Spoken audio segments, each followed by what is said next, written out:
Finally, I have a woman who can actually give me a legacy, Tyler shouted at the 10-year reunion. No more broken merchandise like my ex. The gym fell silent. The double doors swung open. His ex-wife walked in looking like a millionaire in an emerald green dress. In front of her came 4 identical boys. What happened next shocked everyone. But before we dive into the full story, let me know where you're watching from and what time it is. Now, subscribe to the channel and let's get started. I am finally going to be a dad. Can you believe it? I have waited my whole life for this. Tyler Mitchell stood in the parking lot of Lincoln High School in Portland, Oregon. His hand rested on his wife's back. Amanda smiled at him. Her belly was round under her blue dress. She was 6 months pregnant. "You already told everyone on the phone," Amanda said. She laughed softly. "I know, but I want to tell them in person too. I want everyone to see you. I want them to see what I have now." They walked toward the gymnasium. It was a Saturday night in October. The air was cool. Tyler wore a gray suit and black shoes. His hair was styled with gel. He felt good. He felt successful. The gymnasium doors were open. Blue and gold balloons covered the walls. A banner hung from the ceiling. It said, "Lincoln High Class of 2014. Music played from speakers near the bleachers.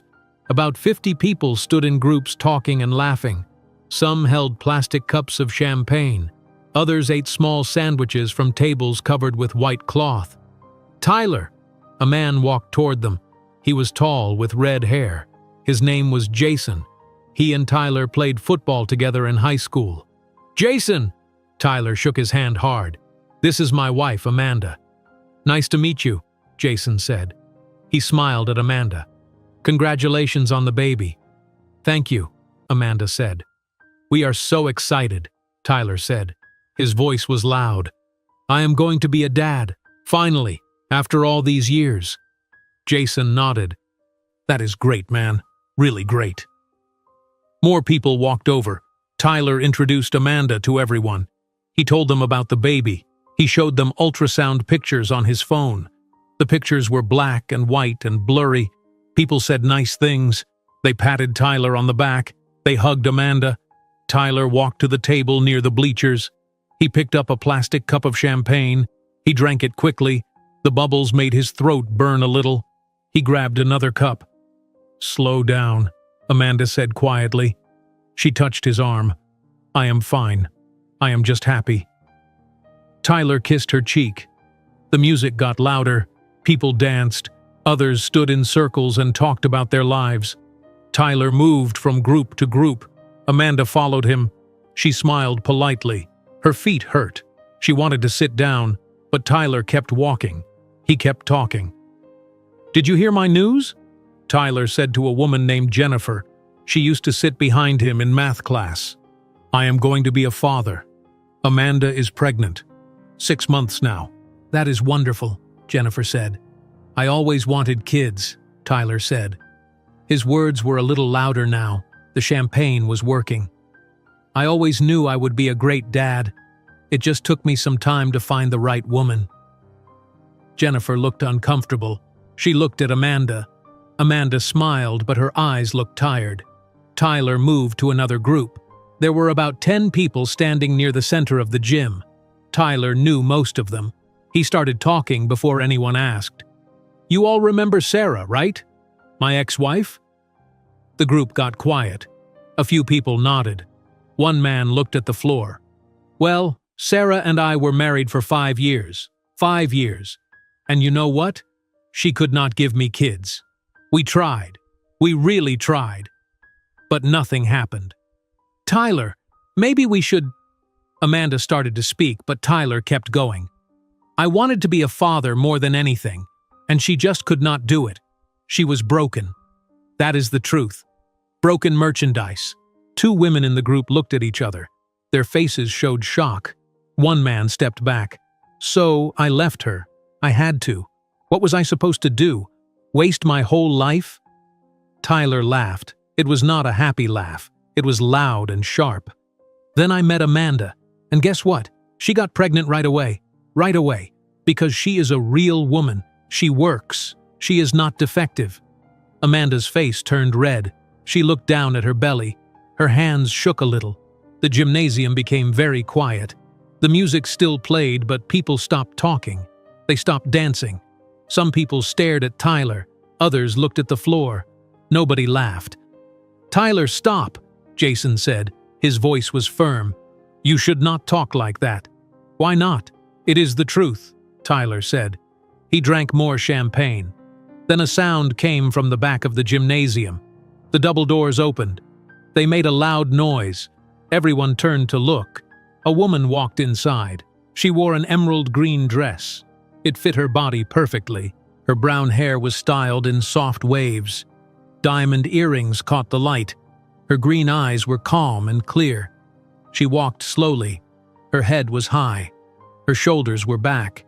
It was Sarah Mitchell. 4 boys walked beside her. They wore matching gray suits. Their ties were green. They were about 8 years old. They walked in a straight line. Their faces were serious. They did not smile. They did not look around. They looked straight ahead. The boys were identical. Same height, same dark blonde hair, same sharp nose, same blue eyes, same strong jaw. Tyler's blue eyes, Tyler's nose, Tyler's face. Everyone in the gymnasium stared. Mouths opened, hands covered mouths. Whispers started immediately.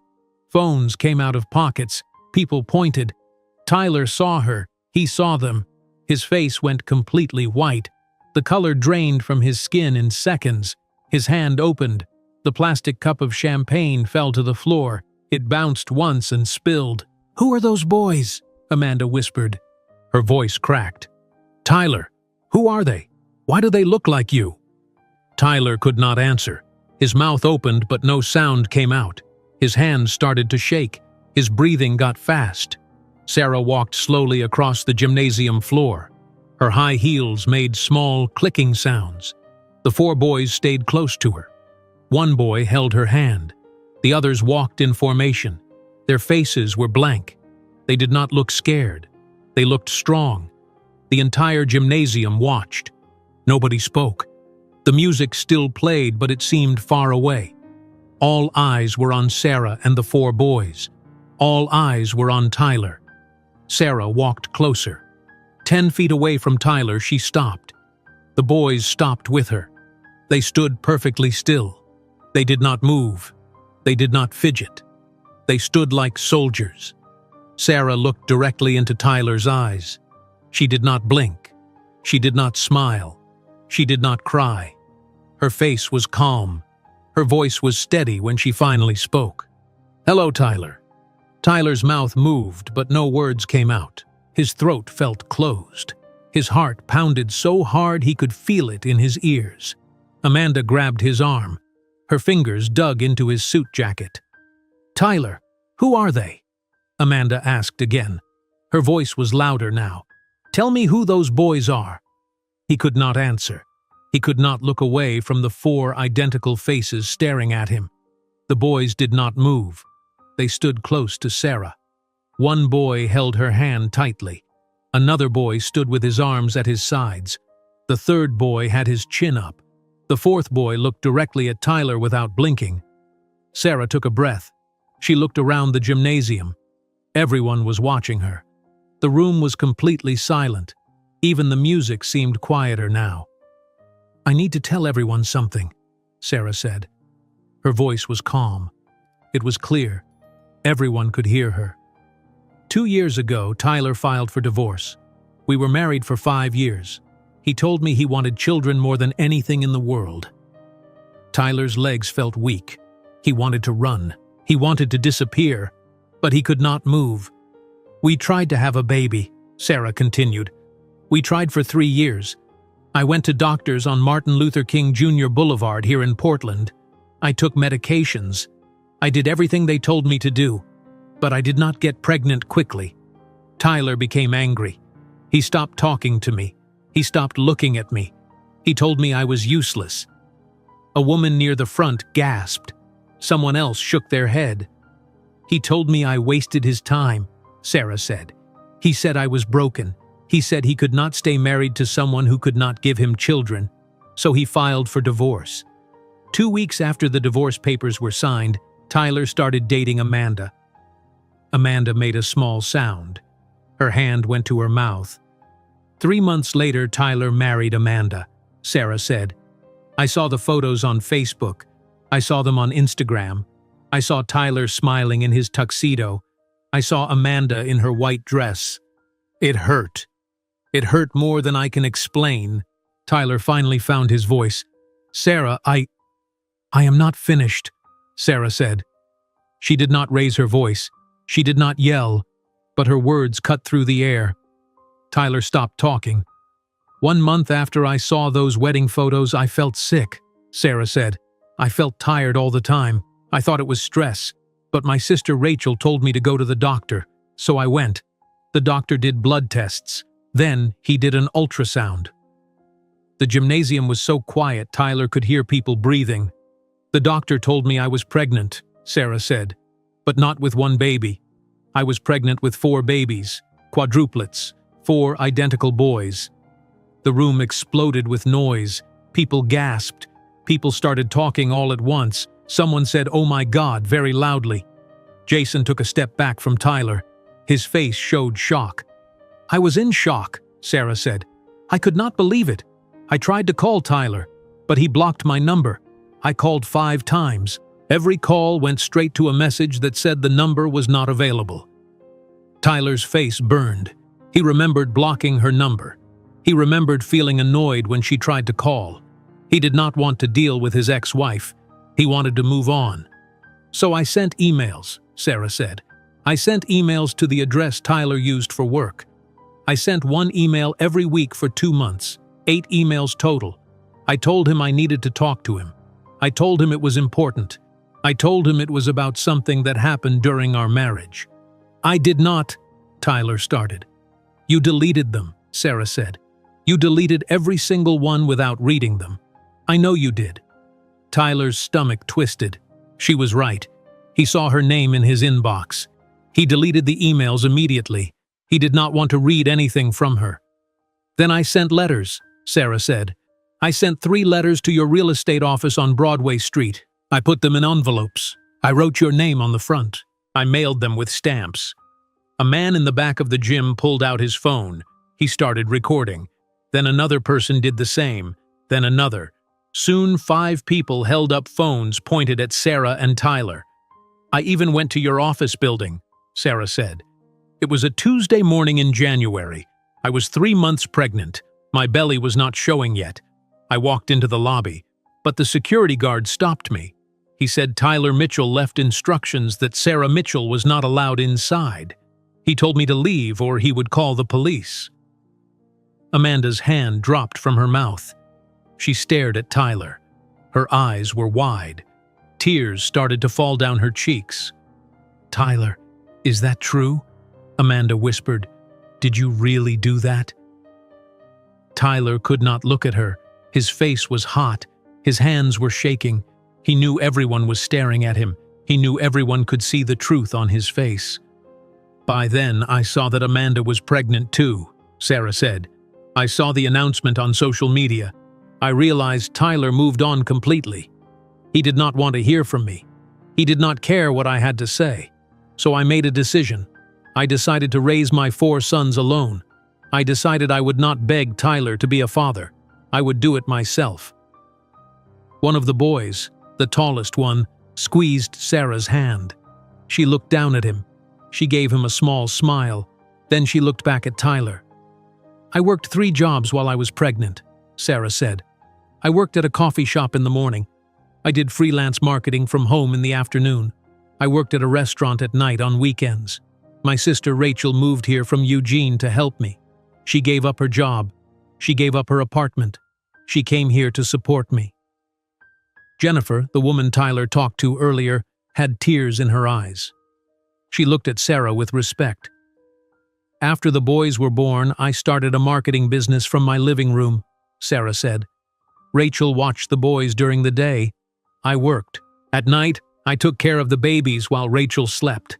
I did not sleep much. I was exhausted all the time, but I kept going." "Sarah, please," Tyler said. His voice cracked. "In 2 years, my business grew," Sarah said. She ignored him. "I hired 3 employees. I signed contracts with clients in Seattle and San Francisco. I made good money. I bought a house near Beaverton. I hired a nanny named Mrs. Chen. I took my sons to baseball games at Providence Park. I took them to swimming lessons at the community center on Stark Street." Tyler felt like he was going to be sick. His perfect night was destroyed. His perfect life was falling apart in front of 50 people. "I never told the boys you were a bad person," Sarah said. She looked directly at Tyler. "I told them their father did not know they existed. I told them it was complicated. I did not poison them against you. I protected you even though you did not deserve it." "I did not know," Tyler said. His voice was loud now, desperate. "I did not know about them. You have to believe me." Sarah's face did not change. Her expression stayed calm. "You did not want to know," she said quietly. Amanda stared at Tyler. Tears ran down her face. Her hands were shaking. Slowly, she reached down to her left hand. She pulled at her engagement ring. It was tight. She twisted it. She pulled harder. Finally, it came off her finger. The ring slipped off Amanda's finger. She held it in her palm for a moment. Then she opened her hand. The ring fell. It hit the gymnasium floor. The sound was small but clear. Everyone heard it. The tiny metal sound echoed in the silent room. Amanda did not look at Tyler. She turned away. She walked toward the exit. Her blue dress moved as she walked. Her hand touched her pregnant belly. She walked slowly but steadily. Her heels clicked on the floor.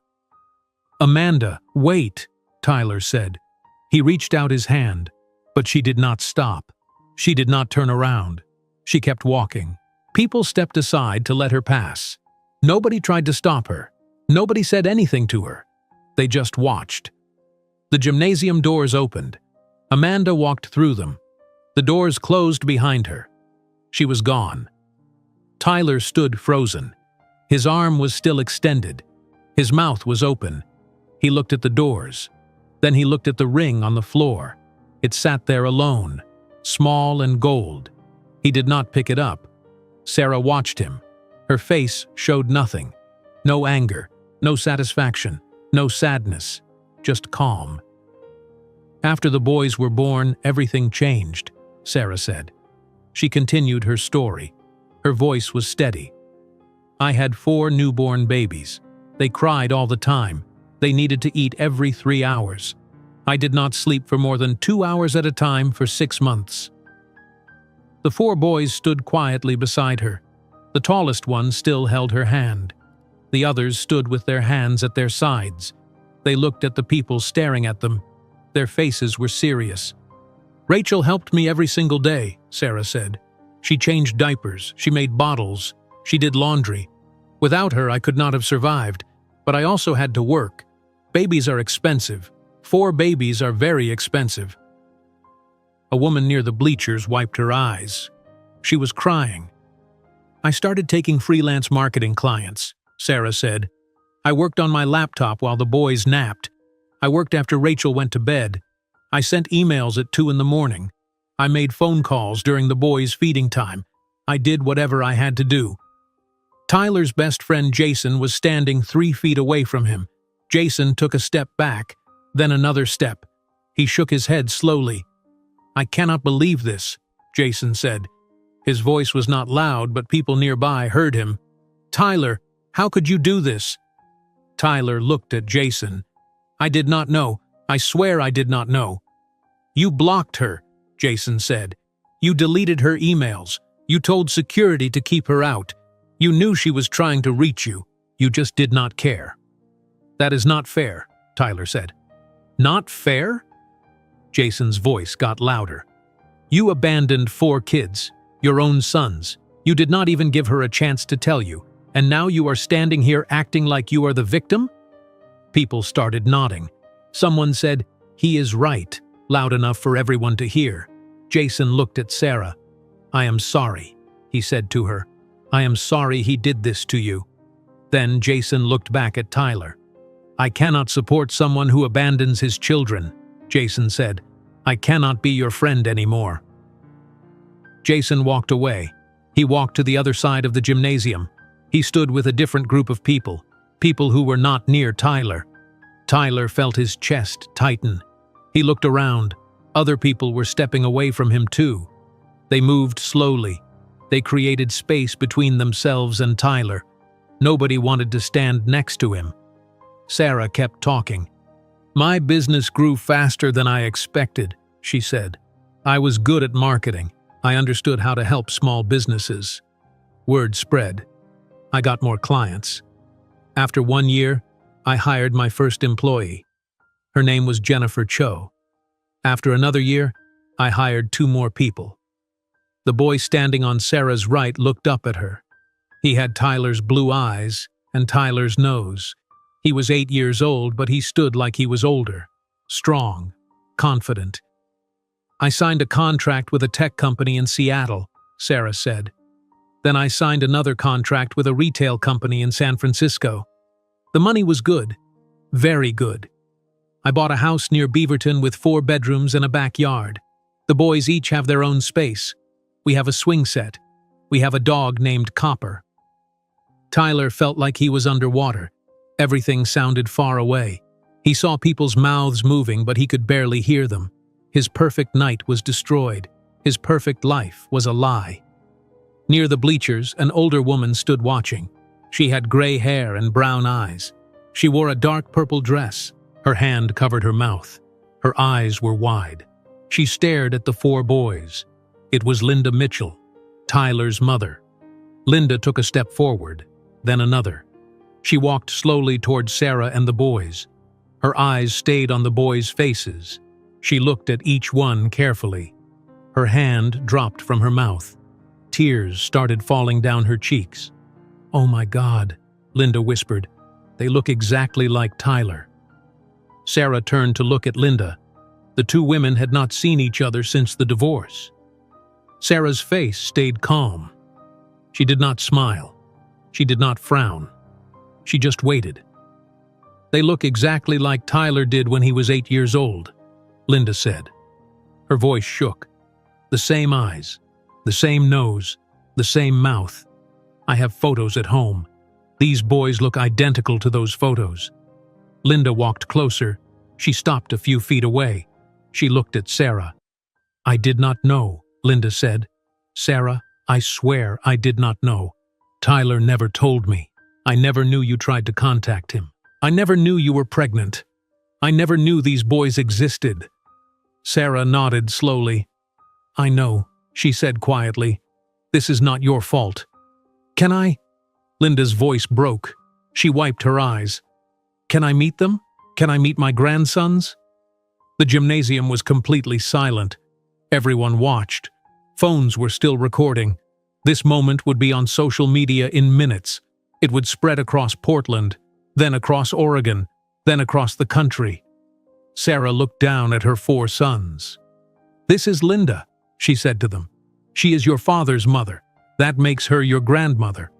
The tallest boy looked at Linda. He did not smile, but he nodded. "Hello," he said. His voice was clear and polite.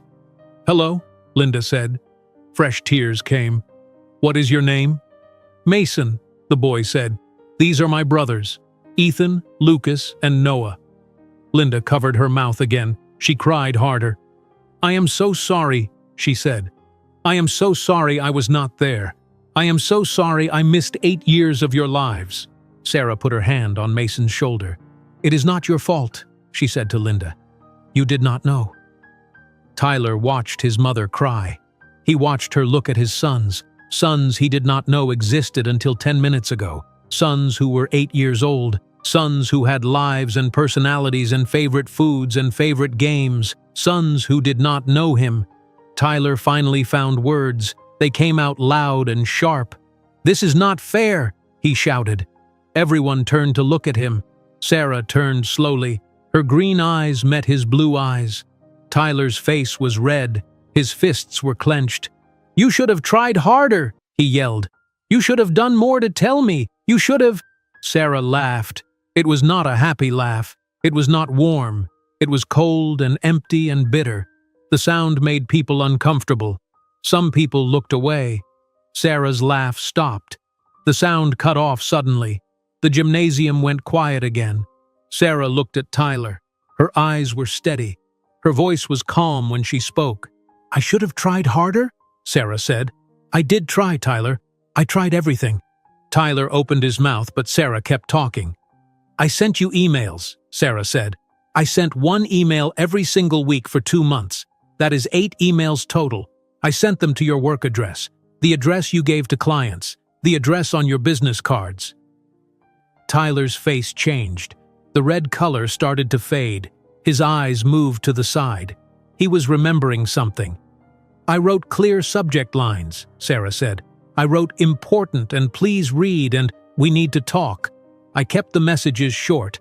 I said I needed to speak with you about something from our marriage, something urgent, something you needed to know." A woman in the crowd pulled out her phone. She opened Facebook. Her fingers moved fast across the screen. She was typing. She was posting about what she was seeing. "You deleted them," Sarah said. "You saw my name and you deleted every single email without opening them. You did not want to hear from me. You did not want anything to do with me."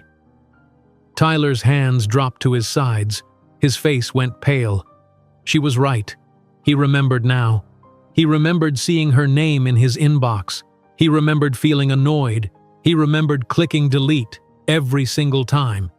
"Then I sent letters," Sarah continued. "I sent 3 letters to your real estate office on Broadway Street. I put them in white envelopes. I wrote your full name on the front, Tyler James Mitchell. I put stamps on them. I mailed them from the post office on Burnside Street." Another person in the crowd took out their phone, a man with glasses. He opened Twitter. He started typing fast. His thumbs moved across the screen. He posted something. Then he looked up at Tyler. His face showed disgust. "I even came to your office," Sarah said.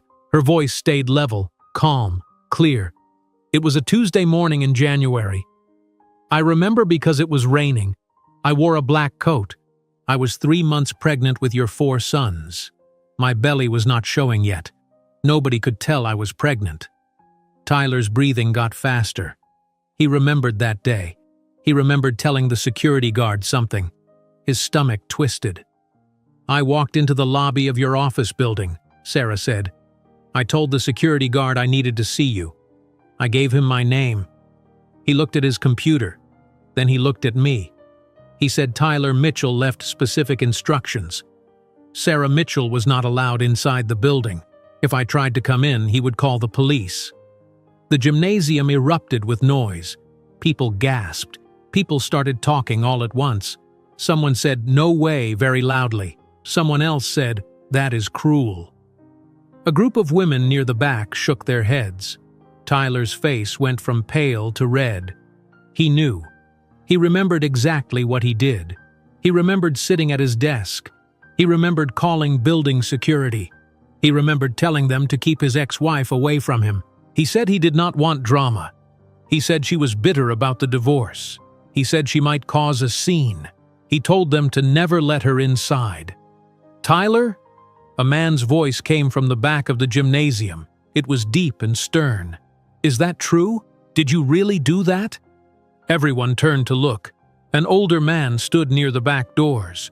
He was tall, with gray hair and broad shoulders. He wore a dark suit. His face was hard, angry. It was Robert Mitchell, Tyler's father. Tyler looked at his father. "Dad, Answer the question," Robert said. "Did you tell security to keep Sarah out?" Tyler's mouth opened, closed, opened again. "Yes," he finally said. His voice was barely a whisper. "Yes, I did." Robert shook his head slowly. His face showed disappointment, deep disappointment.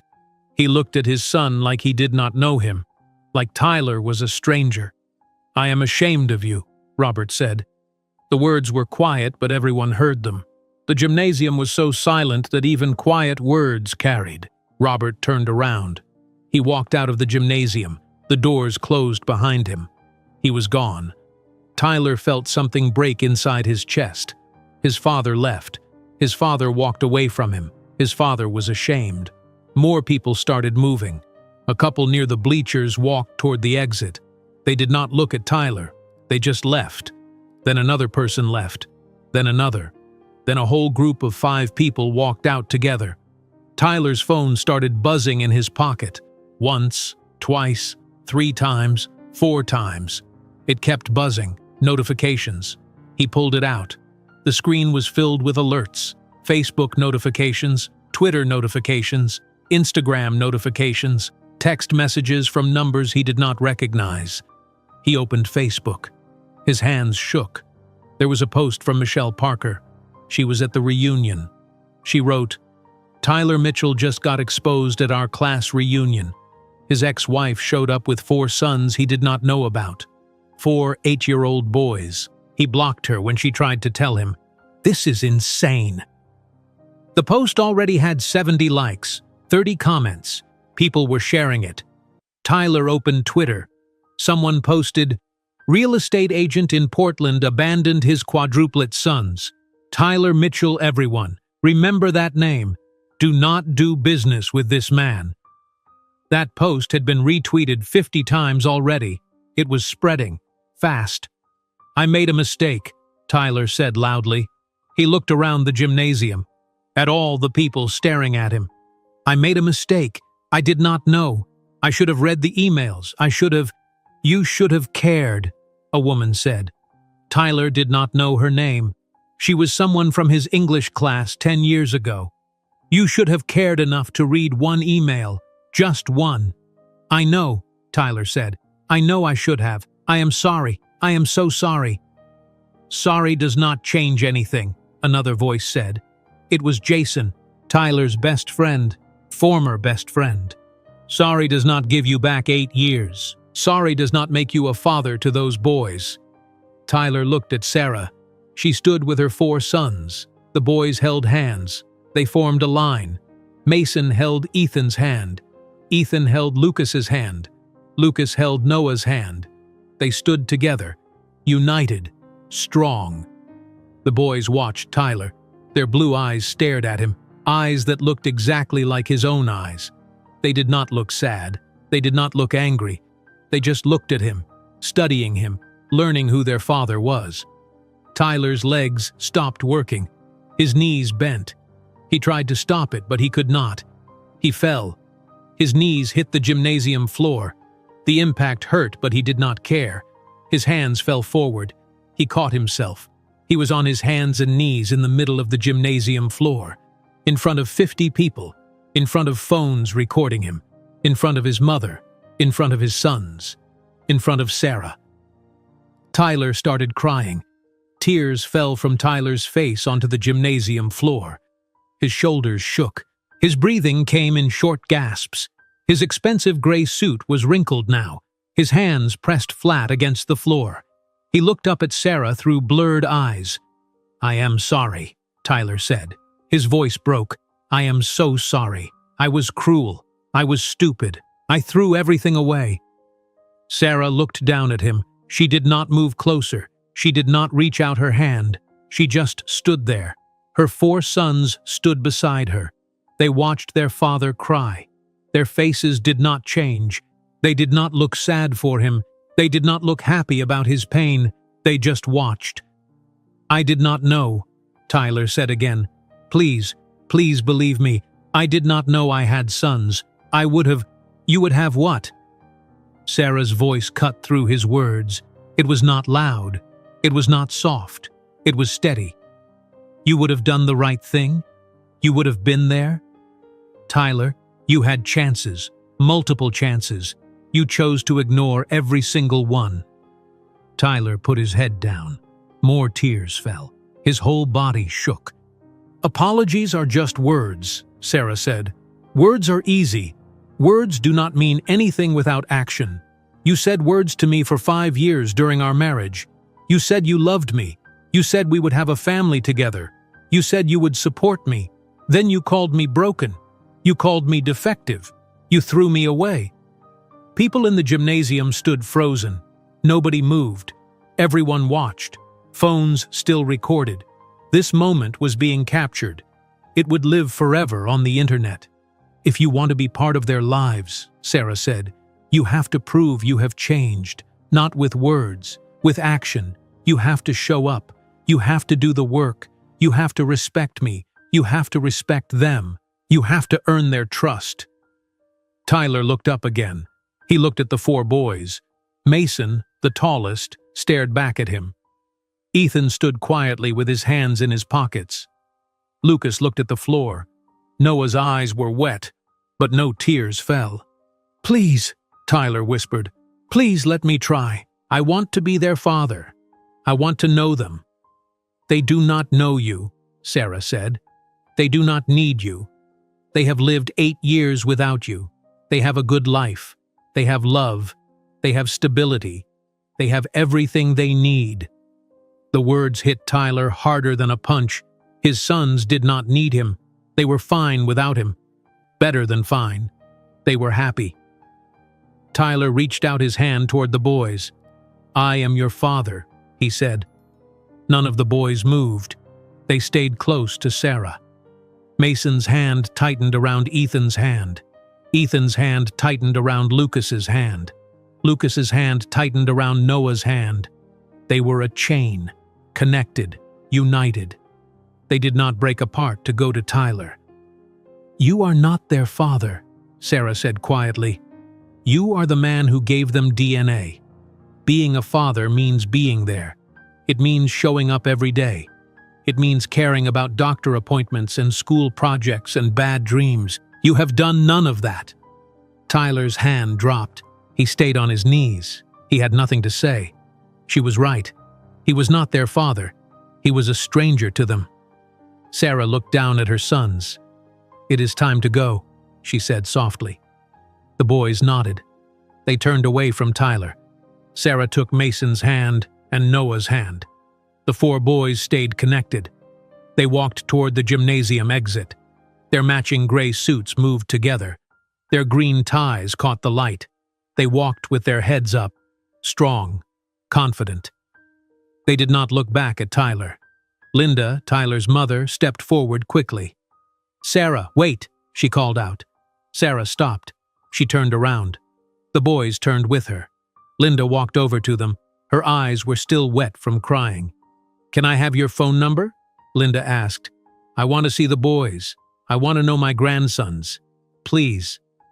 Sarah looked at Linda for a long moment. Then she reached into her small purse.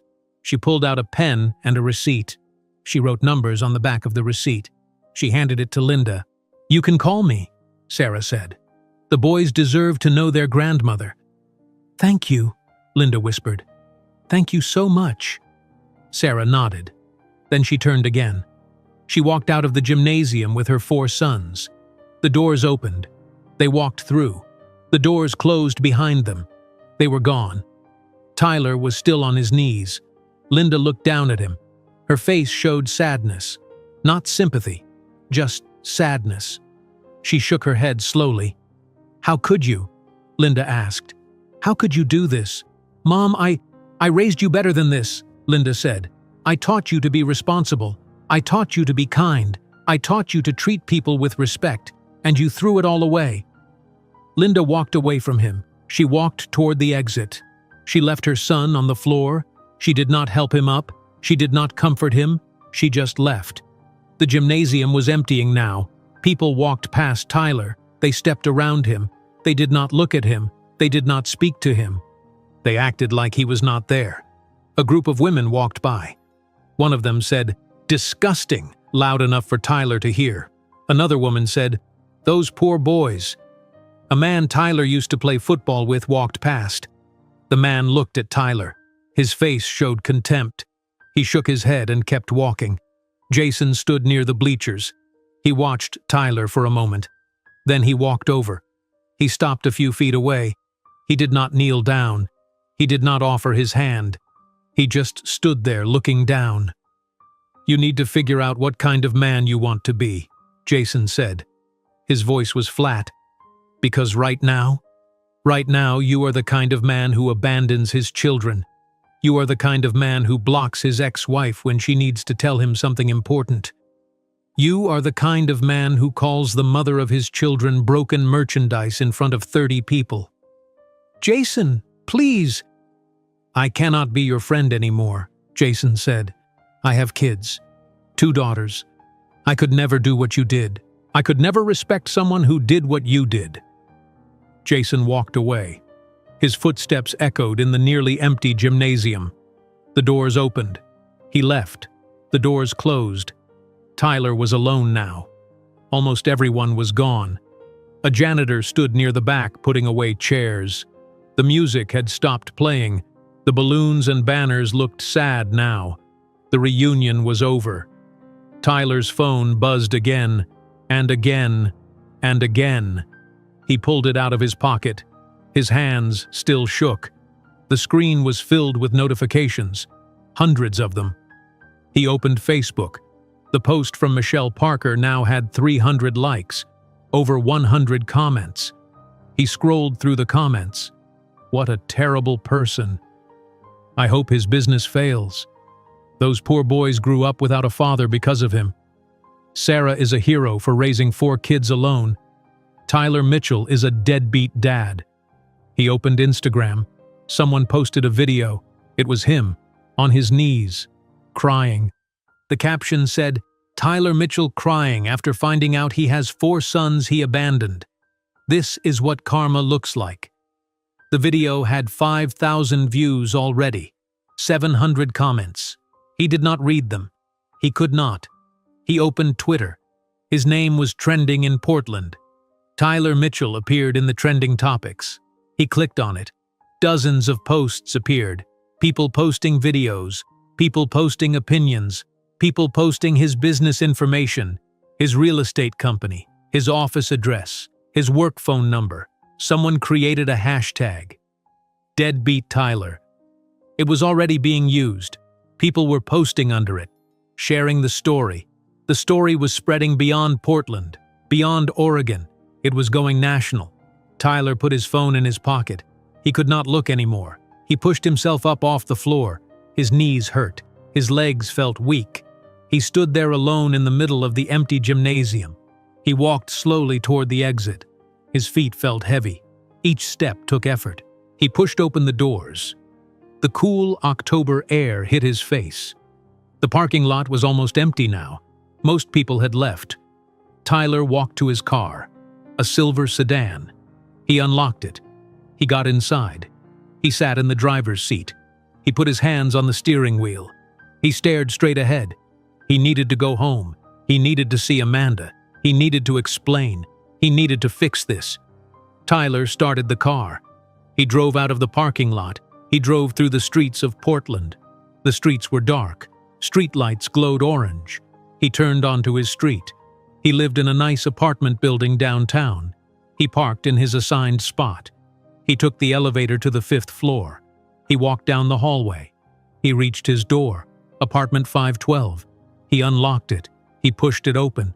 The apartment was dark, silent. Amanda, Tyler called out. No answer. He turned on the lights. He walked into the living room. Something was wrong. The apartment felt different, empty. He walked to the bedroom. He turned on the light. Amanda's clothes were gone from the closet. Her shoes were gone. Her jewelry box was gone from the dresser. The bathroom was empty of her toothbrush and makeup and shampoo. Tyler walked back to the living room. There was a piece of paper on the kitchen counter. He picked it up. It was a note. Amanda's handwriting. I cannot do this. I am going to my sister's house in Seattle. Do not contact me. My lawyer will contact you about the divorce. Tyler read the note 3 times. Then his legs gave out again. He slid down the kitchen cabinet. He sat on the floor. He was alone in an empty apartment. He had lost everything in one night. Tyler sat on the kitchen floor holding Amanda's note. The paper trembled in his hands. The apartment was completely silent. No television, no music, no sounds of Amanda moving around. Just silence. He did not know how long he sat there. Minutes, maybe an hour. Time felt strange. Eventually he stood up. His knees ached from kneeling on the gymnasium floor. His whole body felt heavy. He walked to the bedroom. He took off his gray suit. He threw it on the floor. He put on sweatpants and an old t-shirt. He lay down on the bed. He stared at the ceiling. He did not sleep. The next morning was Sunday. Tyler's phone started ringing at 8 o'clock in the morning. He looked at the screen. It was a number he did not recognize. He did not answer. The phone stopped ringing. Then it started again. Another unknown number. He ignored it. A text message came through. It was from a client named David Chen. Tyler sold David a house 6 months ago. The message said, "I saw what happened at your reunion. I cannot believe I did business with you. You are a terrible person." Another text came from a woman named Rebecca Hall. "I was about to hire you to sell my house. Not anymore. I will never work with someone like you." The phone rang again. This time Tyler answered. "Hello? Tyler Mitchell?" A man's voice, angry. "Yes. This is Frank Cooper. You sold me a condo 2 years ago. I just saw the videos from your reunion. You abandoned 4 kids? 4? What kind of man does that?" "Sir, I did not know. I do not care. I am writing a review of your business right now. I am telling everyone I know not to work with you. You are disgusting." The call ended. Tyler dropped the phone on the bed. It rang again immediately. He did not answer. It kept ringing, over and over. Different numbers. He turned the phone on silent. He got up. He walked to the living room. He opened his laptop. He went to his real estate company's website. The company was called Mitchell Properties. He clicked on the reviews section. There were 15 new reviews, all of them posted in the last 12 hours. All of them 1 star. He read them. "Tyler Mitchell is a deadbeat dad who abandoned his 4 sons. Do not trust this man. I cannot believe this company employs someone like Tyler Mitchell. Terrible. Tyler Mitchell called his ex-wife broken merchandise. He is cruel and heartless." Tyler closed the laptop. He could not read anymore. He walked to the kitchen. He opened the refrigerator. There was not much food inside. Some milk, some eggs, some leftover pizza. He was not hungry. He closed the refrigerator. Monday morning came. Tyler did not go to work. He stayed in bed. His phone kept ringing. He kept ignoring it. Finally, at 11 o'clock in the morning, he looked at the screen. It was his boss, Stephen Palmer. Tyler answered. "Hello? Tyler, we need to talk." Stephen's voice was serious, formal. "I know. I am sorry I did not come in today. I will be there tomorrow." "No, you will not." Stephen paused. "Tyler, I saw the videos. Everyone saw the videos. Our office has been getting phone calls all morning. Angry calls. People threatening to leave reviews. People saying they will never work with our company as long as you work here." Tyler's stomach dropped. "Stephen, please. I can explain." "I do not want an explanation. I want you to take time off. Indefinite time off. Paid for now. But Tyler, I need to be honest with you. I do not know if you can come back. Your reputation is destroyed, and it is destroying our company's reputation too." "You are firing me?" "I am telling you to take time off. We will discuss next steps later, but right now, you cannot come into the office. Do you understand?" Tyler closed his eyes. "Yes, I understand." "Good." The call ended. Tyler dropped the phone. He was losing his job. The job he worked 10 years to build. The reputation he spent a decade creating. Gone. He opened his laptop again. He searched his name. Tyler Mitchell Portland. The first result was a news article. The headline said, "Portland real estate agent abandoned quadruplet sons. Ex-wife reveals at high school reunion." He clicked on it. The article had his photo, a professional photo from his company website. The article described what happened at the reunion. It included quotes from people who were there. It included screenshots of social media posts. It included the video of him on his knees crying. There were 234 comments under the article. Tyler scrolled through them. I hope he loses his business. Sarah is a hero. Tyler is trash. 4 boys, 4. And he blocked her when she tried to tell him. Unbelievable. Men like this do not deserve children. Tyler closed the laptop again. He tried to call Amanda. The phone rang 5 times. Then voicemail. He did not leave a message. He tried again. Voicemail again. He called his mother. Linda did not answer. He called his father. Robert did not answer. He was completely alone. Tuesday was the same. Tyler stayed in bed most of the day. He did not shower. He did not shave. He barely ate. His phone kept buzzing with notifications. He stopped looking at them. Wednesday was the same, and the same. He felt like he was sinking, like he was drowning, like everything was falling apart, and he could not stop it. Thursday morning, Tyler forced himself to get out of bed. He walked to the bathroom. He looked at himself in the mirror. The man looking back was a stranger. His eyes were red. His face was pale. His hair was messy. He had stubble on his jaw. He looked terrible. He turned on the shower. He stood under the hot water for a long time. He washed his hair. He washed his face. He got out. He shaved carefully. He brushed his teeth. He put on clean clothes, jeans and a blue shirt. He walked back to the bathroom mirror. He looked at himself again. He still looked tired, but cleaner, more human. He realized something. He needed help. He could not fix this alone. He did not know how to fix this. He did not know how to be better. He needed someone to help him. He opened his laptop. He searched Therapist Portland, Oregon. Several results came up. He clicked on a few websites. He read about different therapists. One name stood out: Dr. Helen Brenner. Her office was on Jefferson Street downtown. Her website said she specialized in helping people change destructive patterns. Tyler needed to change. He knew that now. He picked up his phone. He called the number on the website. Dr. Brenner's office. This is Marie speaking.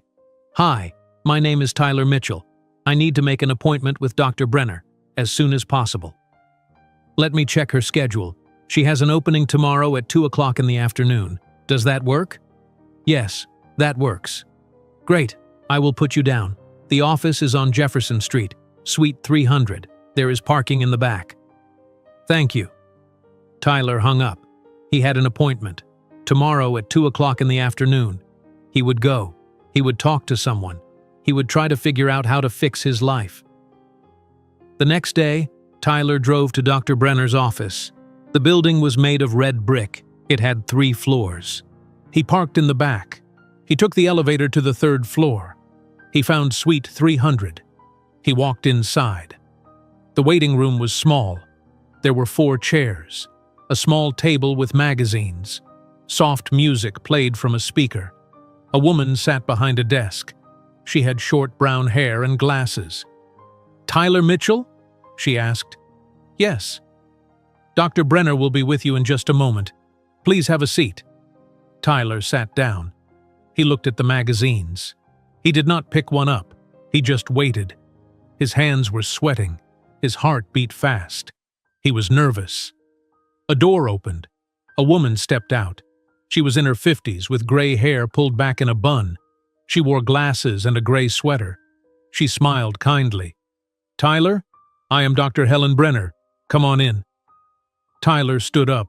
He followed her into her office. The room had gray walls. A brown couch sat against one wall. Dr. Brenner sat in a chair across from the couch. Tyler sat on the couch.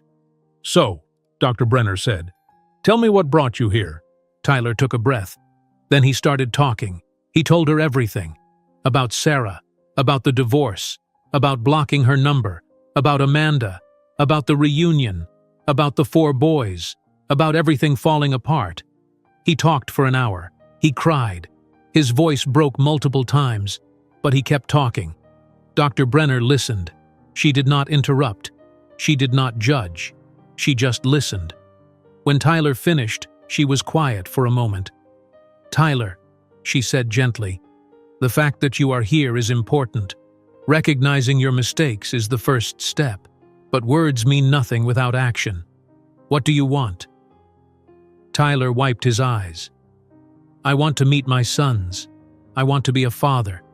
I want to fix this. Dr. Brenner nodded slowly. That will take years. Years of work. Years of showing up. Years of proving you have changed. Are you ready for that? Yes, Tyler said. I will do whatever it takes. When Tyler left the office, he sat in his car. He pulled out his phone. He found Sarah's number. Linda gave it to him that morning in a text message. His mother was the only person still talking to him. Tyler typed a message. His hands shook. I want to meet my sons, please. He hit send. The message showed as delivered. He waited. 1 minute, 2 minutes, 5 minutes, 10 minutes, no response. Tyler stared at his phone screen. The message stayed on, delivered. Sarah did not respond. He waited in his car for 20 minutes. Still nothing. He put the phone in his pocket and drove home. That night, Tyler checked his phone every 10 minutes. No response from Sarah. He went to bed. He could not sleep well. He woke up multiple times to check his phone. Still nothing. The next morning was Saturday. Tyler had another therapy appointment with Dr. Brenner, this time at 10 o'clock in the morning. He drove to her office on Jefferson Street.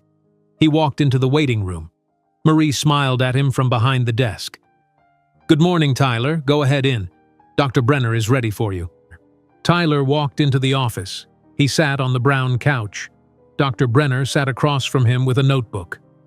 How was your week? She asked. Terrible, Tyler said honestly. I sent Sarah a text message. I asked if I could meet my sons. She did not respond. How long ago did you send it? Yesterday afternoon. It has been almost 24 hours. Dr. Brenner nodded. That must be difficult. But Tyler, you need to understand something. Sarah does not owe you a response. She does not owe you anything. You hurt her deeply. She is protecting herself and her sons. I know, Tyler said. I know I hurt her. I just want a chance to make it right. Then you need to be patient. You need to show her you have changed. Not with words, with action, with time. How do I do that? Dr. Brenner leaned forward. You work on yourself. You become a better person. You address the parts of yourself that allowed you to treat her that way. Why did you call her broken merchandise? Tyler looked at the floor. Because I was angry. Because I felt like she failed me. Because I wanted kids, and she could not give them to me. But it was not her fault, Dr. Brenner said. Fertility issues happen. They are medical. They are not moral failures. I know that now. Did you know that then? Tyler was quiet for a moment. I think I did, but I did not care. I needed someone to blame. I needed it to be her fault so I could leave without feeling guilty. That is honest, Dr. Brenner said. That is progress. Now we need to figure out why you needed that. Why you needed someone to blame. Let us talk about your childhood. They talked for an hour.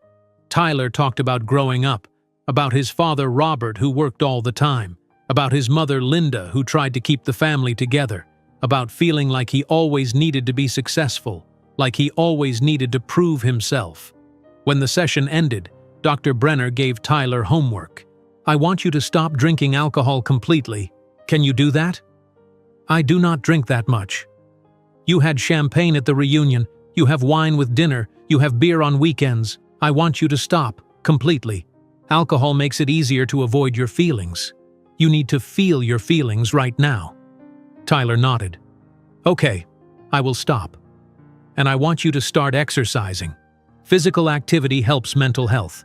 It gives you something productive to do. Okay. Tyler left the office. He went home. He looked in his kitchen. He had a bottle of wine in the cabinet. He poured it down the sink. He had beer in the refrigerator. He poured all of it down the sink. He threw the bottles in the recycling bin.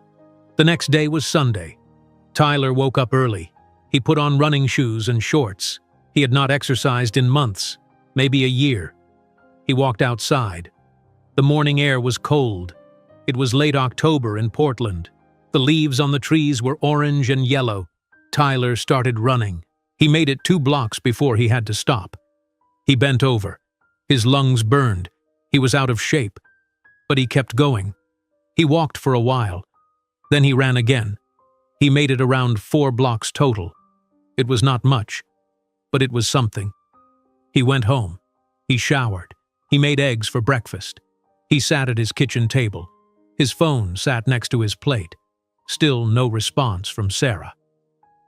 Monday came. Tyler had another meeting with Stephen Palmer, his boss. They met at a coffee shop on Morrison Street instead of the office. Stephen did not want Tyler at the office. Too many angry clients. "Tyler, I am going to be direct," Stephen said. They sat at a small table by the window. "We are letting you go, effective immediately." Tyler's chest tightened. "You are firing me." "Yes, your actions have damaged our company's reputation. We have lost 3 major clients in the past week, all because of you. I am sorry, but this is a business decision." Tyler nodded slowly. "I understand. We will give you 2 weeks of severance pay. That is all we can do." Tyler left the coffee shop. He was unemployed. He had some savings, but not much. He could pay rent for maybe 3 months, maybe 4 if he was careful. Then he would be broke. He went to Powell's bookstore on Burnside Street. It was a huge bookstore, 5 floors of books. He went to the parenting section. He looked at the shelves. There were hundreds of books about being a father. He picked up one called The Good Father, On Becoming a Man Your Kids Will Love. He bought it. He also bought a book called How to Apologize, The Art of Making Amends. He went home. He read for 3 hours. He took notes. He learned about how children need consistency. They need honesty. They need a parent who shows up, not just sometimes, every time. That night, Tyler sat at his kitchen table with a pen and paper. He started writing a letter to Sarah. Not a text message, a real letter, with real words on real paper. "Dear Sarah," he wrote, "I am writing to apologize. Not because I want something from you, but because you deserve to hear this. I was cruel to you during our marriage. I blamed you for something that was not your fault. I made you feel worthless. I made you feel broken. I am sorry. I was wrong. You were not broken. I was. I still am. But I am trying to fix myself. I am seeing a therapist. I am working on understanding why I hurt you. I do not expect you to forgive me. I just want you to know that I am sorry. I am truly, deeply sorry. Tyler." He put the letter in an envelope. He wrote Sarah's address on the front. Linda gave him the address. He put a stamp on it. He walked to the post office on Burnside Street. He mailed it. 1 week passed. Tyler went to therapy twice more. He ran every morning. He was getting better. He could run 6 blocks now without stopping. He read more books. He wrote another letter to Sarah, then another. 2 weeks passed. Still no response from Sarah. No text, no call, no letter back. Tyler tried not to think about it. He focused on himself, on getting better, on becoming someone his sons could be proud of. 3 weeks passed. It was mid-November now. The weather was getting colder. Rain fell almost every day. Tyler's savings were getting lower. He needed to find work. But every real estate company in Portland knew his name, knew his story. Nobody would hire him. He applied for other jobs, retail jobs, restaurant jobs, anything. Most places did not call back. One place did, a hardware store on Hawthorne Boulevard. They needed someone to stock shelves. Tyler took the job. It paid $12 per hour. It was not much, but it was something. 1 month passed since the reunion. Tyler worked at the hardware store 5 days a week. He went to therapy twice a week. He ran every morning. He read books about parenting. He wrote letters to Sarah every week. He did not drink alcohol, not even once. His mother Linda called him one Saturday morning. It was the first time she called him since the reunion. Tyler answered immediately. "Mom? Tyler, how are you?" I am okay. I am trying to be better. I know. I can tell. Linda paused. I have been visiting Sarah and the boys every weekend. Tyler's heart beat faster. How are they? How are my sons? They are wonderful. They are smart and kind. Mason loves soccer. Ethan loves reading. Lucas tells jokes all the time. Noah is quiet but very sweet. Tyler felt tears in his eyes. I wish I knew them. You can, Linda said, if you keep doing what you are doing. Sarah told me she sees your letters. She reads them. She does? Yes. She does not respond, but she reads them. Tyler, she is watching you. She is seeing if you really change, or if this is just temporary. It is not temporary, I promise. Then keep going, keep showing up, keep doing the work. 2 more weeks passed, then another week. It was now early December, almost 2 months since the reunion. Tyler was running every morning, 5 miles now. He lost weight. He felt stronger, healthier. He kept writing letters to Sarah. He kept going to therapy. Dr. Brenner said he was making real progress. Then one afternoon, Tyler's phone buzzed. A text message from an unknown number. He opened it. This is Sarah. I got your letters, all of them. I am willing to let you meet the boys. We can meet at Laurelhurst Park next Saturday at 10 o'clock in the morning. Your mother will be there too. You can say hello. That is all. Do not expect more than that. Tyler read the message 5 times. His hands shook. His eyes filled with tears. She was giving him a chance. A small chance, but a chance. He typed back quickly. Thank you. I will be there. I promise. He hit send. 3 dots appeared. Sarah was typing. Do not thank me. Thank your mother. She convinced me to give you 1 chance. Do not waste it. I will not. I promise I will not. The conversation ended. Tyler sat on his couch. He put his face in his hands. He cried.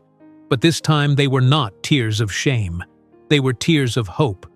He called Dr. Brenner's office. Marie answered. Marie, this is Tyler Mitchell. I need to schedule an emergency session with Dr. Brenner before Saturday. Please. Let me check. She has an opening Thursday at 4 o'clock in the afternoon. I will take it. Thursday came. Tyler sat in Dr. Brenner's office. He told her about the text from Sarah, about the meeting on Saturday. I am terrified, Tyler said. I do not know what to say to them. They are 8 years old. I do not know how to talk to 8-year-old boys. Be honest, Dr. Brenner said. Use simple words. Do not make promises you cannot keep. Just be present. Just listen. Let them lead the conversation. What if they hate me? They might, and that is okay. You cannot control how they feel. You can only control how you show up. Saturday morning arrived. Tyler woke up at 6 o'clock in the morning. He could not sleep. He showered. He shaved carefully. He put on jeans and a simple blue shirt. Dr. Brenner told him not to dress too formally. She said he needed to seem approachable, not like a businessman, like a regular person. Tyler got in his car. He drove to Laurelhurst Park in southeast Portland. His heart pounded so hard he could barely breathe. Tyler pulled into the parking lot at Laurelhurst Park at 9:45 in the morning. He was 15 minutes early. He turned off the car engine. His hands gripped the steering wheel. He took deep breaths, in and out, in and out. He got out of the car. The park was beautiful. Green grass spread out in every direction. Tall trees with bare branches stood against the gray sky. A pond sat in the center of the park. Ducks swam in the water. Families walked on paved paths. Children played on a playground. Their voices carried across the park. Laughter, shouting, normal sounds, happy sounds. Tyler walked to a wooden bench near the pond. He sat down. His legs felt weak. His hands would not stop shaking.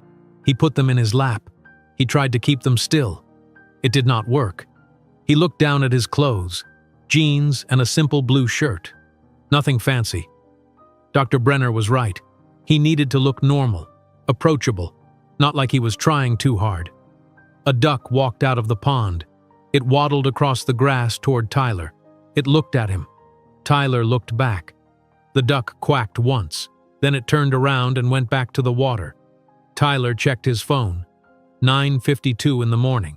8 minutes. He put the phone back in his pocket. He wiped his palms on his jeans. They were sweating. 9:55. 5 minutes. Tyler saw people walking toward him from across the park. His heart jumped. But it was not Sarah. It was an older couple walking a dog. They passed by. The dog was brown and fluffy. It wagged its tail. 10 o'clock. Tyler looked across the park. He saw them. 4 figures walking together. 5 figures. Sarah in the front. 4 boys beside her. Linda behind them. They walked on the path toward the pond, toward Tyler. The boys wore matching red jackets. They wore jeans and white sneakers. Their dark blonde hair caught the morning light. Even from far away, Tyler could see they looked the same. Identical. His sons. Tyler stood up. His legs almost gave out. He locked his knees. He stood straight. He waited. Sarah walked closer. The boys stayed close to her. Their faces were serious, not scared, not angry, just serious, watching. Linda walked beside them. She gave Tyler a small nod. Sarah stopped 10 feet away from Tyler. The boys stopped with her. They stood in a line.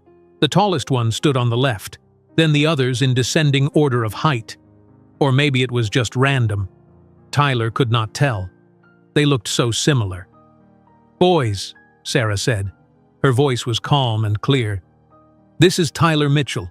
He is your biological father. He did not know about you until the reunion. Now he does. He asked to meet you. I am allowing this meeting, but only if you want to meet him. You do not have to talk to him if you do not want to." The boys looked at Tyler.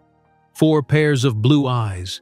His eyes, staring at him, studying him. Tyler's mouth was dry. He swallowed. He took a step forward. Then he knelt down. He went down on one knee, then both knees. Now he was at their eye level. He looked at their faces. They were beautiful, perfect. His sons. "Hello," Tyler said. His voice cracked. He cleared his throat. "Hello. My name is Tyler. I am your father. I am sorry I was not there when you were born. I am sorry I missed the first 8 years of your lives. I made terrible mistakes. I was selfish. I was cruel to your mother. I did not read her messages. I did not listen. That is my fault, not hers. Mine." The boys did not say anything. They just watched him. "I do not expect you to forgive me," Tyler continued. "I do not expect you to call me Dad. I just want you to know that I am sorry, and I want to know you, if you let me." The tallest boy looked at Sarah. Then he looked back at Tyler. "My name is Mason," he said. His voice was strong, confident. "Why did you not read the emails?" Tyler took a breath. "Be honest. Dr. Brenner said to be honest." "I was selfish and scared," Tyler said. "Your mother and I got divorced. I was angry. I did not want to talk to her. So when I saw her emails, I deleted them. I did not read them. I was wrong. I should have read them. If I had, I would have known about you. I would have been there." Mason nodded slowly. He did not smile, but he nodded.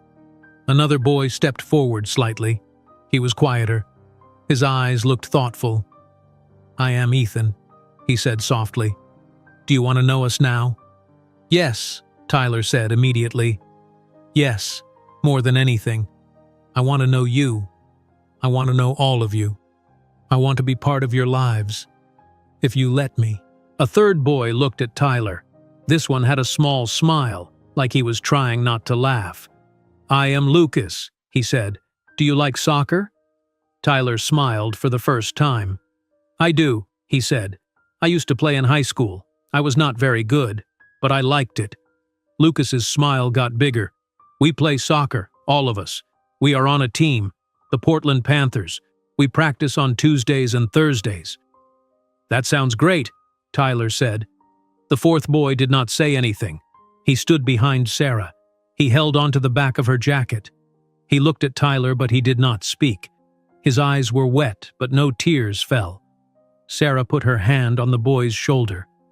"This is Noah," she said gently. "He does not have to talk if he does not want to." "That is okay," Tyler said. He looked at Noah. "It is nice to meet you, Noah. You do not have to talk to me. I understand." They stood there in silence for a moment. The only sounds were the ducks in the pond and children playing far away on the playground. "Can I ask you questions?" Mason said. "Yes, anything," Tyler said. "Where do you live?" "I live in an apartment downtown on 5th Avenue. Do you have a dog?" "No, I do not have a dog." "We have a dog," Lucas said. "His name is Copper. He is brown and big and he likes to chase squirrels." "He sounds great," Tyler said. "What do you do for work?" Ethan asked quietly. Tyler hesitated. "Be honest." "I used to sell houses. I was a real estate agent, but I lost that job. Now I work at a hardware store. I stock shelves." "Why did you lose your job?" Mason asked. Tyler looked at Sarah. She looked back at him. Her face showed nothing. She was letting him answer. "I lost my job because of what I did to your mother," Tyler said. "People found out that I left her, that I did not read her messages, that I did not know about you. They got angry. They did not want to work with me anymore, so my company let me go." "Do you have other kids?" Mason asked. Tyler's chest tightened. "I have a daughter. Her name is Claire. She is a baby. She was born last month, but I do not see her. Her mother does not want me in her life right now." "Why not?" Ethan asked. "Because I hurt her too," Tyler said. "I hurt a lot of people. I am trying to be better now, but it takes time." The boys looked at each other. They did not need to speak. Tyler could tell they were communicating somehow, the way siblings do. Sarah checked her watch. "We have been here for 20 minutes, she said. "That is enough for today." Tyler felt panic rise in his chest. 20 minutes was not enough. He wanted more time, but he nodded. "Okay, thank you. Thank you for letting me meet them." He looked at the boys. "Thank you for talking to me. Thank you for giving me a chance." Mason nodded. "You are welcome." Ethan gave a small wave. Lucas smiled. Noah said nothing, but he was not hiding anymore. He stood next to Sarah, looking at Tyler with curious eyes. Sarah turned. The boys turned with her. Linda walked over to Tyler. She put her hand on his shoulder. "You did well," she whispered. "Keep going." Then Linda followed Sarah and the boys. They walked back across the park. Their red jackets moved together. 4 boys walking beside their mother. Tyler's mother walking behind them. Tyler stayed on his knees. He watched them walk away. His eyes filled with tears, but he did not let them fall. Not yet. He needed to see them. He needed to watch them for as long as he could. Just before they reached the parking lot, Mason turned around. He looked back at Tyler. Their eyes met. Tyler raised his hand slightly. A small wave. Mason did not wave back, but he looked at Tyler for 3 seconds. Then he turned around and kept walking. They disappeared behind a row of trees. Tyler was alone at the pond. He stood up slowly. His knees hurt from kneeling. He walked to his car. He got inside. He closed the door. Then he cried. Tyler drove home in silence. His eyes were still wet. His hands gripped the steering wheel tight. He saw Mason's face in his mind. That moment when Mason turned around and looked back at him. 3 seconds. It was only 3 seconds, but it meant everything. When Tyler got to his apartment, he went straight to his phone. He called Dr. Brenner's office. Marie answered. "Hi, Tyler. Is everything okay?" "Yes, I just had the meeting with my sons. Can I talk to Dr. Brenner, please? I know it is Saturday, but I need to talk to someone." "Hold on. Let me check if she is available." Music played while Tyler waited. His leg bounced up and down. His heart was still racing. "Tyler!" Dr. Brenner's voice came through the phone. "How did it go?" Tyler told her everything. About kneeling down. About what he said. About Mason and Ethan and Lucas and Noah. About the questions they asked. About Noah not speaking. About Mason looking back. You did exactly what you needed to do, Dr. Brenner said. You were honest. You did not make excuses. You let them lead. That is perfect. What do I do now? You wait. You let Sarah decide the next steps. You keep working on yourself. You stay consistent. Okay, Tyler said. Okay, thank you. That night, Tyler could not sleep. He kept thinking about his sons, about their faces, about their voices, Mason's confidence, Ethan's quiet thoughtfulness, Lucas's smile, Noah's cautious eyes. Sunday morning came. Tyler's phone buzzed at 10 o'clock in the morning. A text message from Sarah. The boys said the meeting was okay. I am willing to do 3 more meetings over the next month. Short meetings, public places. I will let you know when and where. Tyler typed back immediately. Thank you. Thank you so much. I will be there whenever you say. I know. 2 weeks passed. Tyler worked at the hardware store 5 days a week. He went to therapy twice a week. He ran every morning, 6 miles now. He kept writing letters to Sarah. He did not drink. He did not go out. He just worked and ran and tried to be better. Then Sarah texted him. Oregon Zoo. This Saturday at 11 o'clock in the morning. We will be at the elephant exhibit. Saturday came. Tyler arrived at the Oregon Zoo at 10:45 in the morning. He bought a ticket. He walked through the entrance. Families were everywhere. Parents with strollers, children pointing at maps. The air smelled like popcorn and coffee. Tyler walked to the elephant exhibit. He saw them standing by the fence, Sarah and the 4 boys in their matching red jackets. Linda was there too. Tyler walked over slowly. Hi, he said quietly. Hi, Mason said. Ethan waved. Lucas smiled big. Noah looked at Tyler but did not speak. They watched the elephants together. A big elephant sprayed water with its trunk. The boys laughed. Lucas pointed and said the elephant was taking a bath.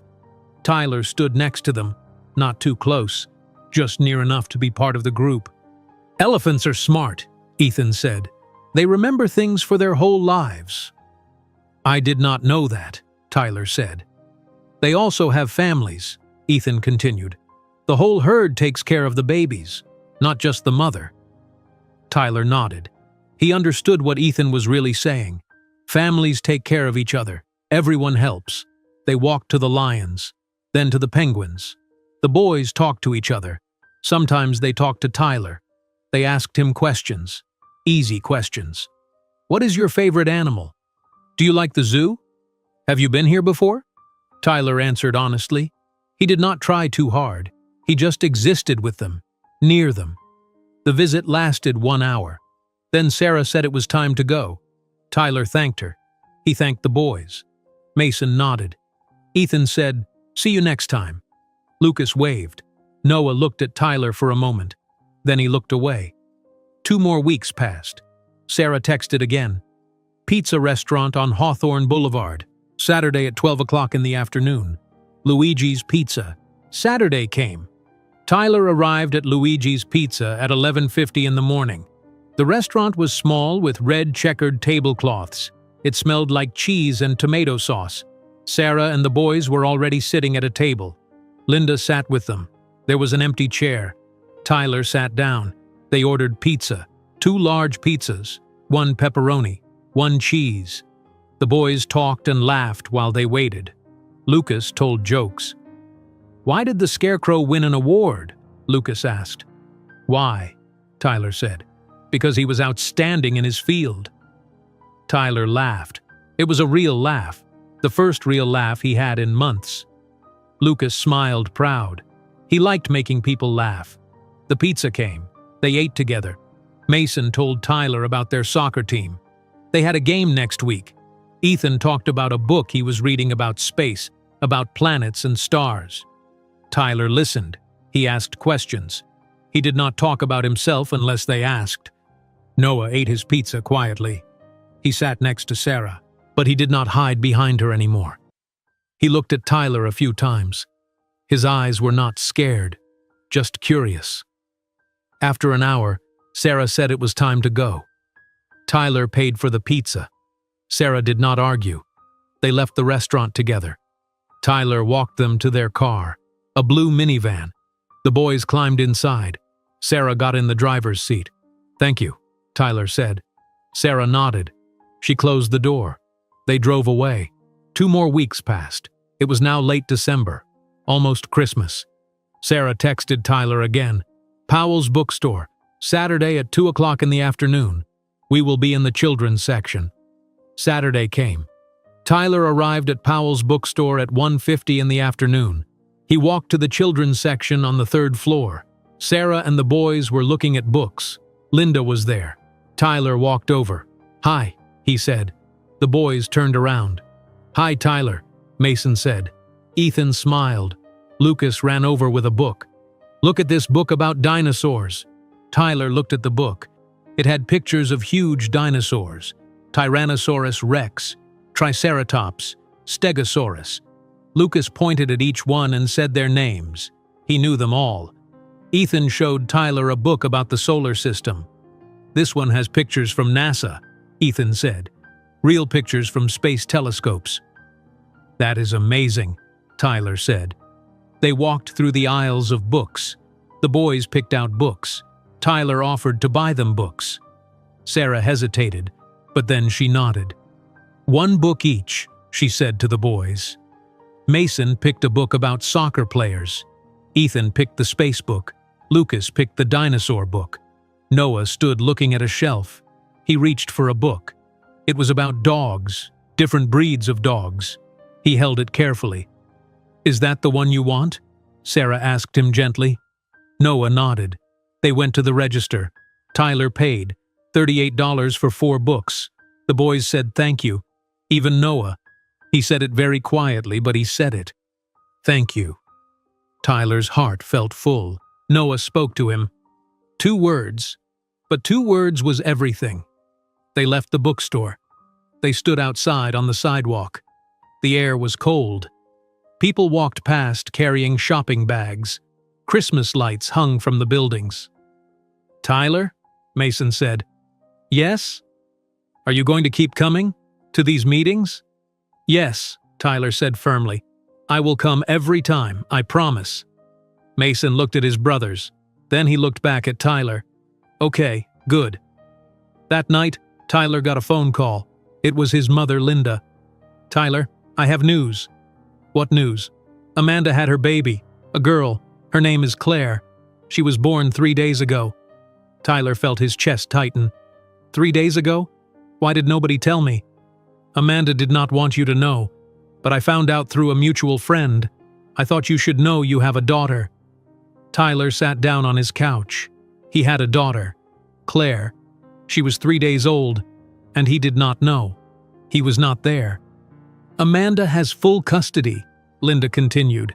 "She is living in Seattle with her parents. She does not want you involved, Tyler. I am sorry." Tyler put his head in his hands. "I understand. I do not blame her." "I know you do not, but you need to know this. You cannot fix everything. Some things are broken forever." "I know, Mom." They hung up. Tyler sat in silence. He had 5 children now, 4 sons who were starting to know him, 1 daughter who never would. December ended. January came. Tyler's savings were running low. His rent was $800 per month. His job at the hardware store paid about $1,600 per month after taxes. He had other bills: food, electricity, phone, therapy.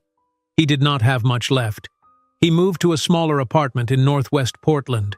The rent was $500 per month. The apartment was tiny: 1 bedroom, 1 bathroom, a small kitchen. But it was enough. He did not need much. His father, Robert, still did not call. Tyler tried calling him twice. Robert did not answer. Tyler sent him a text. No response. His father was done with him. But Linda kept visiting the boys every weekend. One Saturday in late January, Linda called Tyler. "Sarah said you can come visit the boys at her house this Sunday at 3 o'clock in the afternoon. I will be there. You can see where they live." Tyler's hands shook. "Really? She is letting me come to her house?" "Yes, but Tyler, be respectful.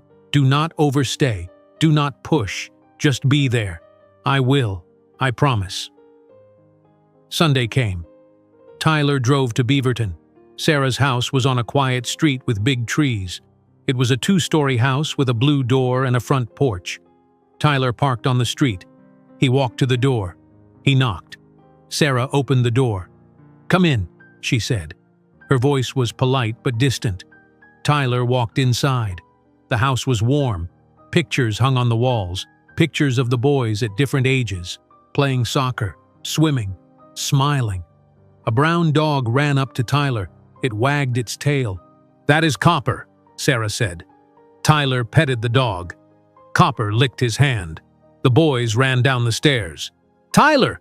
Lucas shouted. "Do you want to see our room?" "Yes," Tyler said. He followed them upstairs. They showed him their bedroom. 2 sets of bunk beds, posters of soccer players on the walls, a bookshelf filled with books, toys on the floor. It was a normal kid's room, a happy room. Tyler stood in the doorway. He looked around. His sons lived here. This was their home, their safe place. He missed 8 years of this, 8 years of bedtime stories, 8 years of scraped knees and lost teeth, 8 years of their lives. He would never get that back. But he was here now, and that was something. After an hour, Sarah said it was time for Tyler to go. He thanked her. He thanked the boys. He walked to his car. Before he got in, Sarah spoke from the porch. "Tyler." He turned around. "If you keep showing up," she said, "if you stay consistent, I will allow more visits." Tyler nodded. "I will. I promise I will." Tyler drove home that Sunday evening. Sarah's words played in his mind. If you keep showing up, if you stay consistent. He would. He had to. This was not about proving something to Sarah anymore. This was about being there for his sons. Days turned into weeks. Weeks turned into months. Tyler visited the boys every other Saturday, sometimes at parks, sometimes at restaurants, once at a movie theater. They watched an animated movie about talking animals. Lucas laughed the whole time. Noah even smiled a few times. Tyler kept going to therapy every week. Dr. Brenner said he was making real progress. He understood why he hurt Sarah. He understood why he needed to blame her. He was learning to take responsibility for his actions. Tyler stayed sober. He did not drink alcohol, not once. Not even when he felt lonely. Not even when he felt like a failure. He was 12 months sober now. 1 full year. His job at the hardware store continued. It was not glamorous, but it was honest work. He showed up on time every day. He did his job well. His manager promoted him to assistant manager. The pay was better, $14 per hour now. Tyler moved his therapy sessions to every other week. Dr. Brenner said he was ready. He still needed support, but he was stronger now. March came, then April, then May. The weather got warmer.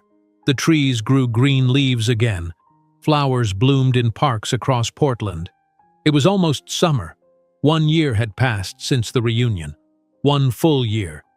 Tyler thought about that night often, about standing in the gymnasium, about Sarah walking in with 4 boys, about his life falling apart in front of everyone. That night destroyed him, but it also saved him. If Sarah had not shown up, Tyler would still be the same cruel person. He would still be calling people broken. He would still be blaming others for his problems. He would still be empty inside. Tyler's phone buzzed. A text from Sarah. "The boys have a soccer game this Saturday at 2 o'clock in the afternoon. Providence Park Fields. You can come if you want." Tyler's heart jumped. A soccer game. He could watch them play. He typed back fast. "I will be there. Thank you." Saturday came.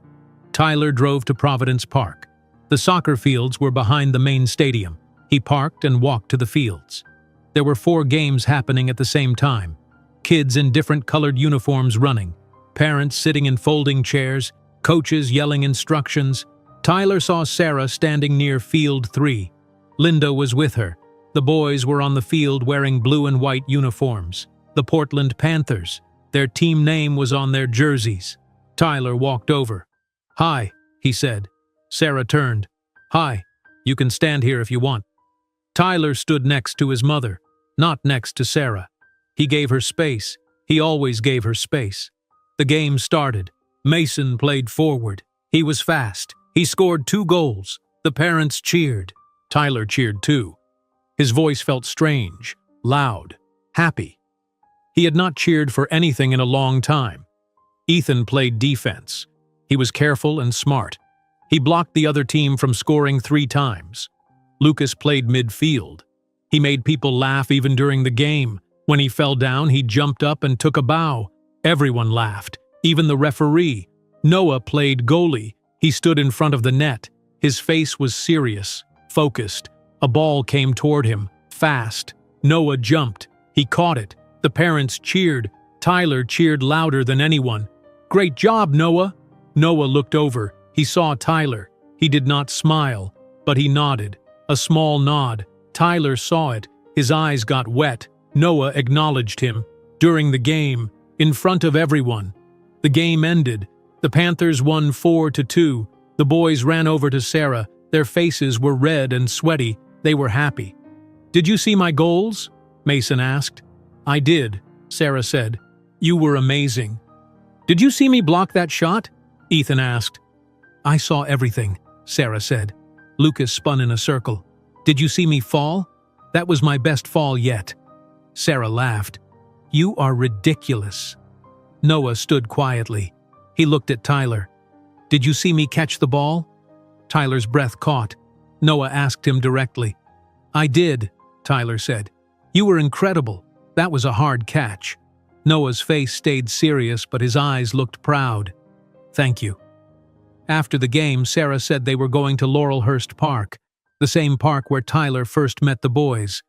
She said Tyler could come if he wanted. They all drove separately. Tyler followed Sarah's blue minivan. They parked. They walked to the pond. The boys took off their soccer uniforms. They wore t-shirts and shorts underneath. They brought a soccer ball. Mason kicked it to Ethan. Ethan kicked it to Lucas. Lucas kicked it to Noah. They passed it back and forth. "Tyler, do you want to play?" Lucas called out. Tyler looked at Sarah. She nodded. "Go ahead."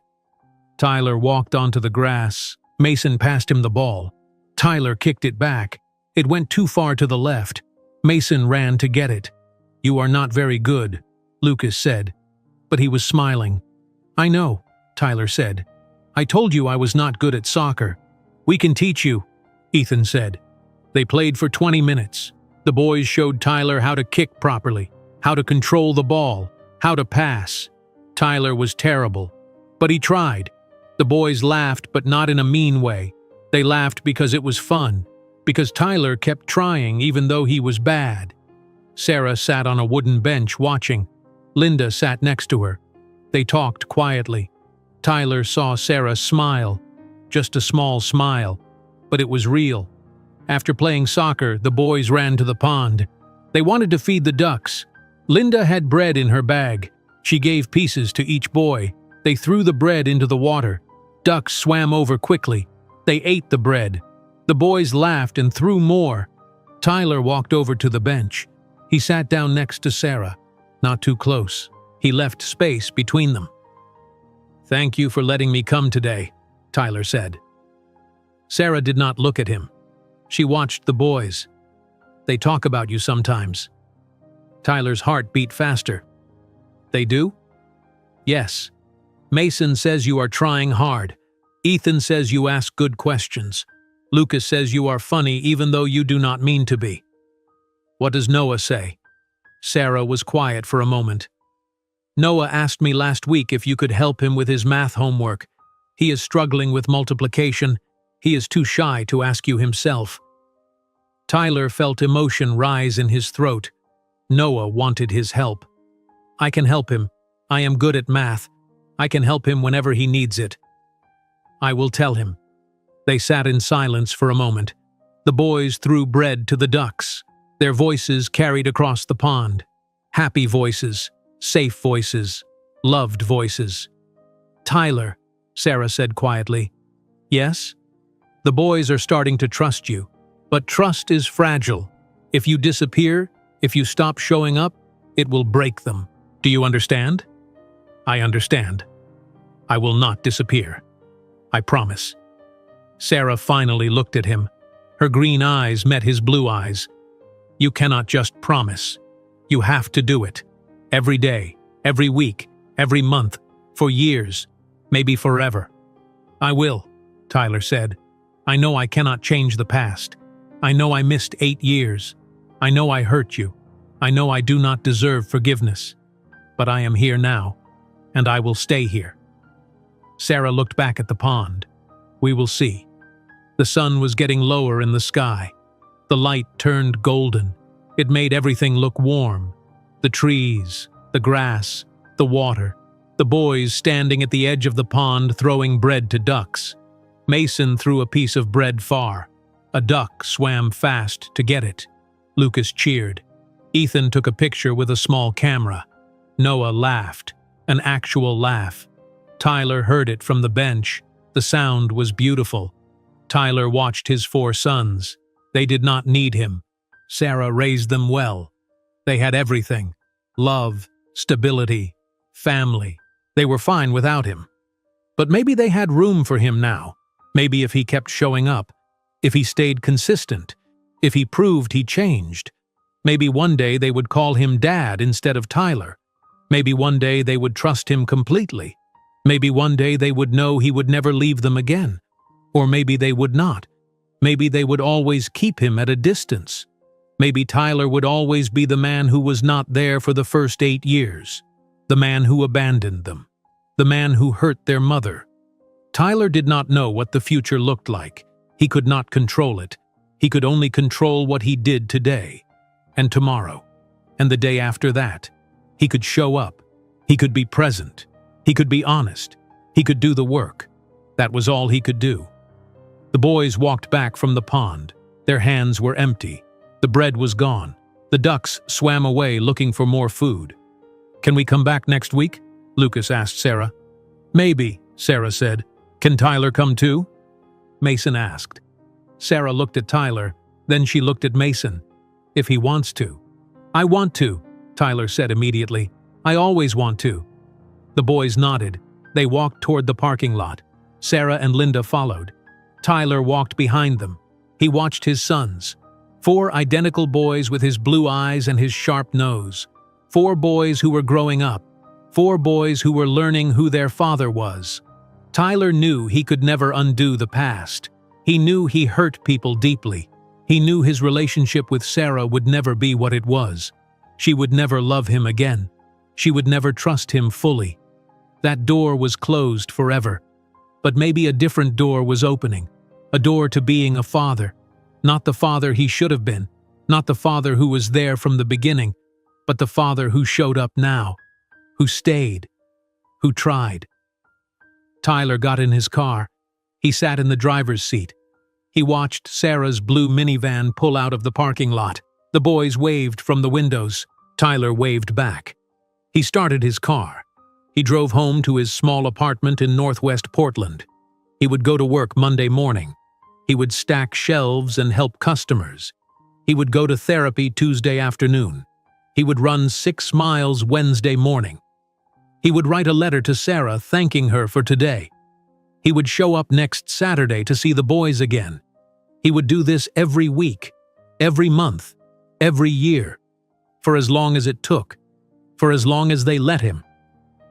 Tyler parked outside his apartment building. He turned off the engine. He sat in silence for a moment. Then he got out. He walked to his door. He unlocked it. He stepped inside. His apartment was small and simple, but it was enough. He was enough. Not perfect, not forgiven, not redeemed, but trying, always trying. And sometimes, trying was all you could do. If you enjoyed today's video, I'm sure you'll love the next one. Don't waste time. Just click on the screen.